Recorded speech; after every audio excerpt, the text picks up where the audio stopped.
Hey, outside right now, it is spectacular. Monument Valley, we've got some clouds in southern Utah and some thunderstorms along the southern border, but in northern Utah, it's just been a really nice day. In fact, our temperatures have continued to climb. There's hardly a cloud in the sky off of our Ensign Peak camera on what has ended up being a little bit of a below normal day for temperatures.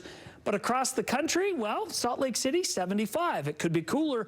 Look at Denver today, stopped at 58 degrees, 60s in Rapid City, Bismarck 72, 70s go over to Minneapolis, but warmth picks up in Chicago.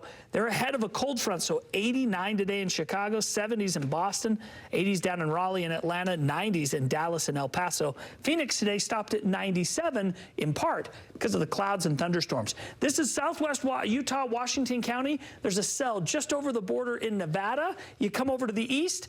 Look at these cells. These have been pounding Lake Powell for the last couple of hours. These are not everywhere across the lake, but we have seen some dark clouds. And then these thunderstorms pretty much down on the southern end of the lake near Page and Waweep. That's where we've seen most of the thunderstorm activity today. Current temperatures, 71 in Logan, 70 degrees in Ogden, 77 in Vernal. Those 70s go all the way south to Cedar City. Then we pick up 80s in Moab, 90s in St. George, and upper 80s in Las Vegas. But you can also see that these storms not nearly as widespread as yesterday. Yesterday we had storms going all the way up into the Uinta Basin.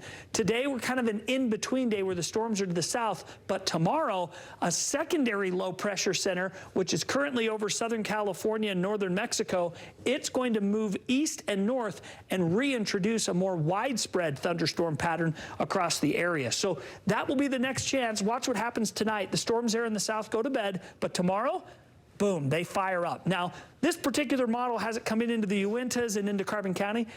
I don't think that's going to be a measurable precipitation. I think there may be a trace, but it just doesn't look all that big. But the overall activity of thunderstorms in the afternoons, Wednesday, Thursday, even into Friday, there's a little stalled boundary layer, I think, over central Utah. You can see it amplify with the heat of the day. This is not a washout, but there will be bubble-up thunderstorms again through the end of the week. A little bit of cloud cover drifting in and out of northern Utah.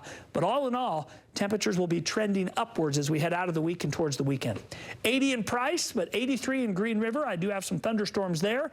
Widespread thunderstorms for Cedar City, St. George, Panguitch, Loa, and all the way over to Monticello and Blanding. St. George 7-day forecast, 2 days of storms, Wednesday into Thursday, but drying out. I think the Friday thunderstorms activity will be north of St. George, and then we start to climb 99 Sunday and back to 100 plus on Monday and Tuesday.